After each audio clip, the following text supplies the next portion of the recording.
Eu já sei como é que vai começar. Como vai. que tá essa vida de governador aí? Não tá fácil, mano. Quer trocar? Porra, não, eu tô bem feliz aqui. Eu quero, Inclusive, isso é uma dúvida. Pra quê, cara? Pra quê que tu foi entrar nessa daí? Prefeito, governador? Igor, quê? eu gosto do que eu tô fazendo. Aliás, eu trabalho de graça, acho que você sabe disso. Sei. E Monarca também. Tudo que eu recebo, eu tenho que receber, porque a lei obriga. Mas no mesmo dia que eu recebo, eu dou para o Fundo Social de Solidariedade. E fazia isso na prefeitura também. Eu fiz uma trajetória de vida, comecei lá de baixo, comecei como office boy, ralando muito, aos 13 anos de idade. E aí, posso contar isso, né? Claro, Posso? cara. O tempo é seu, vai. Até para contextualizar. É que eu não sei que horas que tu tem que ir embora. Na hora que vocês quiserem. Então, na hora que vocês maravilhoso. mandarem embora. Ih, se Na hora deu mal agora. A hora que vocês mandarem embora. Então vai lá. Meu pai foi deputado federal, foi cassado pelo golpe de 64, foi pro exílio. Eu fui também, junto com meu irmão, minha mãe.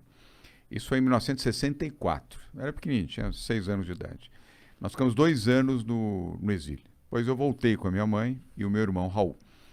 E nós voltamos porque meu pai já não tinha mais dinheiro para nos sustentar lá fora. Então tivemos que voltar. E aí foi uma fase dura da nossa vida, Monarca, muito dura, porque naquela época as mães não eram educadas para trabalhar, enfim, eram educadas para serem mães. Perguntar para a avó de vocês, Sim. não sei se elas estão vivas, as avós de vocês, elas foram educadas para serem do lar, para serem mães, né? Mulheres, esposas. Então minha mãe voltou, minha mãe não sabia o que fazer e tinha muita dificuldade. Então eu fui trabalhar logo cedo. Aliás, eu nunca esqueço esse número, eu bati em 13 portas. Até que eu lembrei que numa agência de publicidade, onde eu fui bater, foi a 14ª porta que eu fui bater. Só pra não ficar no 13, né? É que o número eu não esqueço. Porque 13 não. Imagina, o que alguém... Eu tinha 13 anos, bati em 13 portas, recebi um não sabia fazer nada. Estava pedindo um emprego, olha, faço qualquer coisa. E aí fui nessa agência de publicidade. A agência naquela época chamava-se Standard Ogilvy. Hoje ainda existe essa agência, chama-se Ogilvy. Uma boa agência, uma agência americana. Eu lembrei que meu pai tinha trabalhado lá. Eu falei, pô, quem sabe alguém lembra disso? E aí, pode ser que por lembrar, de repente alguém, olha, tem uma portinha aqui, dá para você ter algum tipo de trabalho aqui. Deu certo.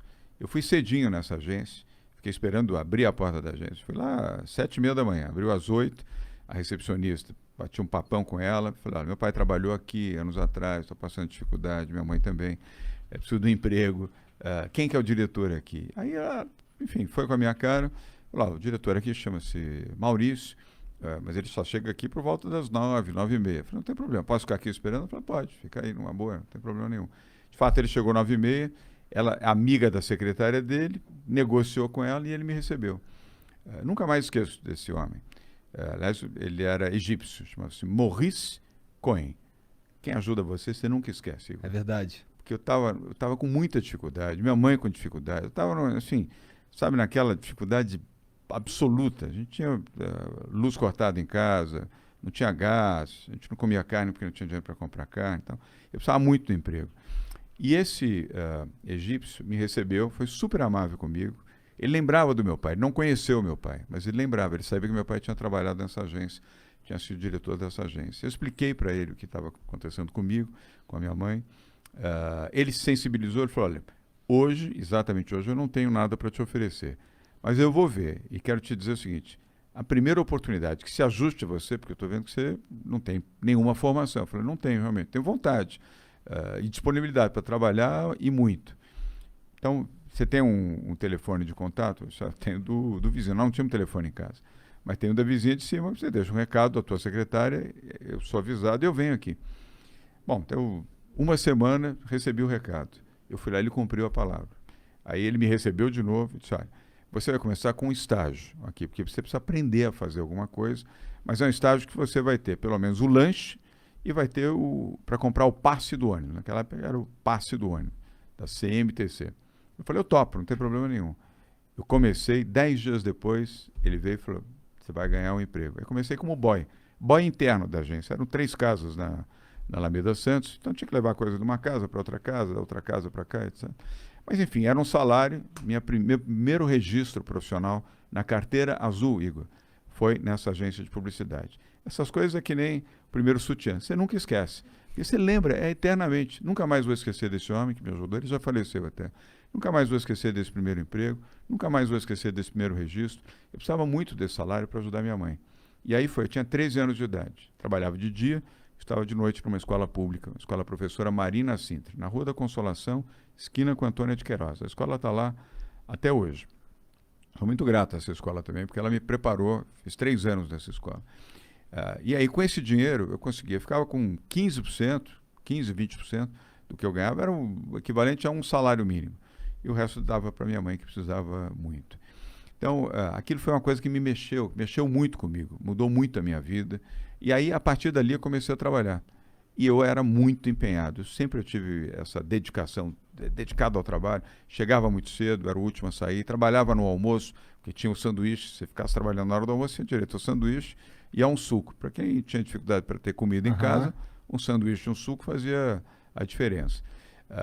E aí foi, aos poucos, eu fui melhorando, aí ganhei uma posição na própria agência, aí melhorou o salário mais um pouquinho, aí ganhei tempos depois, meses depois, uma outra posição, melhorou um pouquinho mais o meu salário, deixei de ser boy, passei a ser assistente de rádio e TV, aí já o salário já era um pouquinho melhor, e aí foi assim que eu comecei a minha vida. Aí depois fui trabalhar na TV Tupi, você nem lembra da Tupi, né? Não, mas eu ouvi falar pra caramba. Pô. Que foi uma emissora de televisão que existiu, foi uma emissora líder, antes da Globo foi a Tupi. Eu trabalhei lá. Chacrinha. Isso, a Chacrinha trabalhou lá, exatamente. E o programa de Silvio Santos começou na Tupi. Aos domingos. Eu não sabia. O programa do Silvio Santos era aos domingos. O domingo era do Silvio Santos, na rede Tupi de televisão. Chacrinha, novelas importantes, muito tempo depois que veio a Aí tu já estava uns 20 anos, talvez? Não, antes. Eu comecei com 13, eu fui para Tupi com 17. 17 anos. Cara, você começou bem novo a trabalhar, né? 13 anos. Muito, né? comecei com 13. Sim. Eu fui para Tupi 16 para 17 anos. Né? E aí na Tupi também consegui uma boa posição, o salário melhorou, aí fui para a área comercial. Aí comecei a ganhar dinheiro na área comercial, Igor e Monarca. Por quê? Tinha comissão sobre o que se vendia. E aí comecei a poder ajudar um pouco mais minha mãe. O dinheirinho já era um pouco melhor. Eu adorava trabalhar na Tu ficou bom nisso?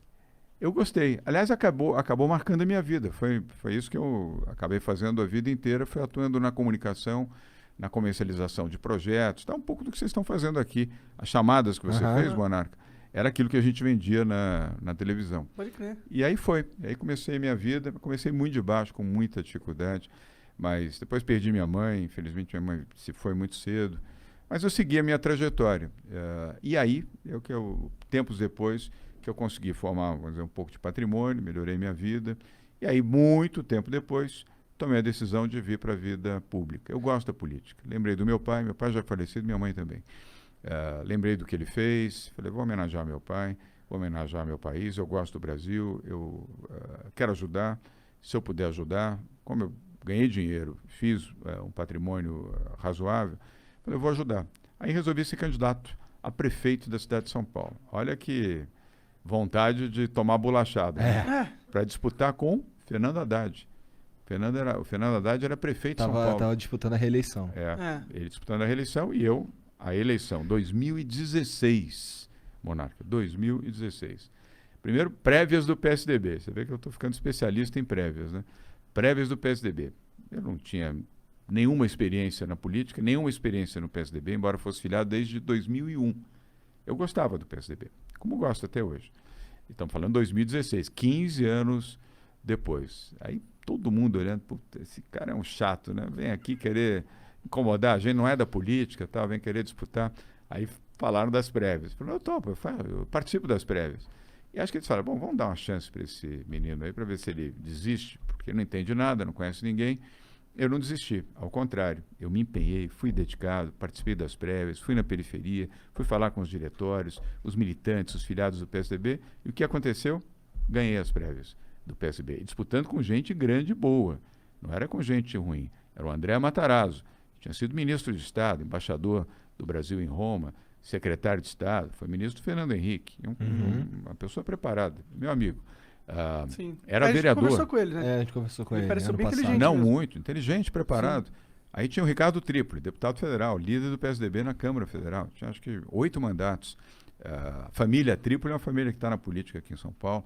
Também um sujeito preparado, experiente na política. Aí tinha o Zé Aníbal, suplente de senador, E ex-presidente do PSDB, ex-deputado federal, ex-vereador, enfim, sujeito também preparado, muitos anos, fundador do PSDB. E o Bruno Covas, meu amigo querido que se foi. O Bruno era o deputado federal mais votado do PSDB no Brasil, não era em São Paulo, do Brasil. Eu fui enfrentar os 4 nas prévias. Quis o destino que eu pudesse vencer, venci as prévias. Convidei o Bruno para ser o meu vice, depois de ter vencido. O Bruno aceitou. O partido todo, o PSDB, o Monarca falou, você é maluco? Você não entende nada de política mesmo. Chapa pura em São Paulo para ganhar do PT, o Lula não estava preso. O Lula estava fazendo campanha para o Fernando Haddad. Dilma era presidente da República. Então não era uma situação, vamos dizer, confortável enfrentar o prefeito, Fernando Haddad, Lula fazendo campanha para o Fernando Haddad e Dilma operando para o Fernando Haddad. Aí me criticaram porque eu escolhi o Bruno e ia fazer chapa pura. Eu falei, não, eu vou fazer chapa pura com o Bruno. O Bruno muito menino, o Bruno tinha 35 anos, muito menino e tal. Vocês não vão ganhar nada, você não entende nada de política. Então, bom, vai aí. Aí, sabe, do tipo, vai que agora vai se lascar. Hein? Por que você escolheu o Bruno? Porque eu gostava muito do Bruno. Eu trabalhei com trabalhei com o avô do Bruno, o Mário Covas. Eu fui secretário do Mário Covas. Aí que eu contei uma parte da história, quis encurtar um pouquinho, e eu adorava o Mário Covas, falecido avô do Bruno Covas. E eu conheci o Bruno menininho, cabeludão e tal. E gostava, sempre gostei muito dele, como gostei muito do Mário e da dona Lila, a avó dele e do avô. E eu gostava do Bruno. O Bruno sempre foi uma pessoa sincera, aberta, com atitude, com personalidade. E aí convidei o Bruno. E ganhamos as eleições em primeiro turno. Isso é muito louco. Igor, devia Monarca, ter uma... primeira pesquisa feita pelo Ibope, lembra? O Ibope não existe mais, naquela época existia. Sabe quanto eu tive na primeira pesquisa? 8 meses antes da eleição. 8 meses antes da eleição. 1%. É, quase nada. Eu lembro disso. 1%. Totalmente desanimador, né? Putz, o cara com 1%. O primeiro era o Celso Russomano, tinha 28%. O segundo era a Marta Suplicy, com 24%. O terceiro era o Fernando Haddad, com 17%. Depois ainda tinha Luiz Erundina, acho que tinha 12%. Depois tinha o falecido Major Olímpio, que era deputado, tinha 6%. E eu estava lá embaixo, na rabeira, com 1%. Nada mais animador, né? Tinha, não, eu falei 28, não. 38 tinha o Russomano. 38 pontos tinha o Russomano. O Haddad realmente não foi bem aceito pela população de São Paulo, né? Porque ele era o prefeito, atuante e estava com 17% isso quer na dizer, reeleição, né? Quer dizer que não foi aprovado. Né? Isso, 2016 já tinha um sentimento anti-PT grande. Acho que tava borbulhando, né? Começando esse movimento anti-PT. Mas, de toda maneira, Dilma era presidente, era PT. Sim. Lula estava solto, estava, enfim, fazendo campanha, não tinha sido preso. E o Fernando Haddad, enfim, era o prefeito da cidade. Então, você vê que o que faz a diferença é trabalho, dedicação, perseverança, confiança e montar um bom grupo. Foi o que eu fiz com o Bruno Covas. E depois, a partir daí, fizemos uma boa campanha na periferia de São Paulo e ganhamos a eleição. Primeira vez que um candidato ganha a eleição em primeiro turno. Em São Paulo? Primeira vez. Sério? Nunca. Na história? Na história. Caralho. Foi só essa vez, com 53. Saímos de 1 e fomos para 53. Que é muito maluco, A que tu atribui essa virada fenomenal, assim? Trabalho, dedicação e verdade. Não, não dá dica nenhuma, pô. Como que Não, e eu fui ali também o anti-PT. Entendeu? Naquele momento, eu fui o anti-PT, porque eu não era da política. Assim? Não, concretamente não. E eu me posicionei, como me posiciono até hoje. Eu não quero ser desrespeitoso com ninguém. Mas a minha posição continua sendo uma posição anti-PT. Mas eu não quero com isso também ser grosseiro com ninguém, nem condenar ninguém que, enfim, goste do PT ou que tenha preferência pelo PT. Mas naquela circunstância era a minha posição, continua sendo até hoje, também daqui com toda a liberdade e toda a sinceridade. Depois, em 2018, o PSDB precisava de um candidato para disputar o governo, porque não queriam entregar para o Márcio Cuba, o Márcio França, que era do PSB, Partido Socialista Brasileiro. E quem é que tem chance aí para ganhar do Márcio França? Aí, Márcio Cuba. Márcio Cuba. O João Dória. Putz, mas eu sou prefeito, eu não estou com vontade de sair, não. Se não for você, o PSDB vai perder a eleição. Depois de 30 anos ou 28 anos como governo, vai perder o governo para um partido de esquerda, para o PSB, Partido Socialista Brasileiro. Putz, pensei, aí tá bom. Vou lá, tive que renunciar à prefeitura. Não é fácil renunciar um mandato. Eu tive mais de 3 milhões de votos. E a população deve ter ficado meio puta, né? Claro que você, ficou, né? e com razão. Imagina. Você foi eleito para aquilo, depois você teve que renunciar para poder defender o governo. Mas eu entendi que eu fazia aquilo, eu ia criar uma enorme frustração dentro do PSDB. E eu sou corajoso. Aí eu topei, falei, tá bom, vamos lá. Aí fui disputar outra prévia. Prévia, mesmo tendo sido prefeito, fui disputar prévias. Aí mais 3 outros candidatos bons também disputando as prévias em 2018. O resultado, ganhei as prévias, depois ganhei a eleição para o governo de São Paulo. Então O Márcio França realmente chegou perto de ganhar? Ele foi competitivo, foi competitivo, foi para o segundo turno, sim. Entendi. No primeiro turno tinha 13 candidatos, tinha o Paulo Scaff, tinham muitos candidatos. O Celso Russomano de novo disputou, aliás começou liderando, depois caiu. Tinham vários candidatos disputando. E ele foi para o segundo turno, foi um candidato competitivo. Deu trabalho, mas nós ganhamos. Agora você viu, disputei 2 eleições em 3 anos e venci as 2 eleições. Eu estou com 4 anos e meio de vida pública. Eu adoro o que eu estou fazendo, gosto de ajudar as pessoas, gosto de ajudar principalmente quem mais precisa. Como eu vivi essa experiência do outro lado, sem dinheiro, com dificuldade, sem dinheiro para pagar a luz, minha mãe chorava toda noite. Enfim, essas coisas que você não esquece, a dificuldade que você não esquece. Mas ao invés de ficar revoltado, eu transformei tudo isso em aprendizado, Igor. Tudo isso para melhorar a minha condição de acreditar nas coisas, ter fé em Deus. Eu sou católico, faço as minhas orações, acredito, faço as minhas preces, agradeço, peço desculpas, eu faço a minha autocrítica também.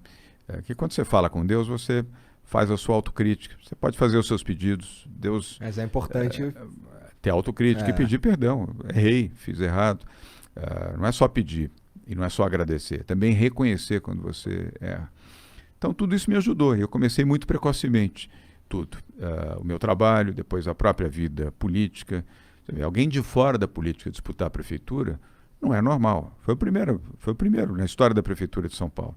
Alguém ainda, vamos dizer, recém-ingressado na política, disputar o governo do estado de São Paulo e ganhar, também foi um fato inédito. Há quem diga que você foi um dos primeiros dessa nova leva aí,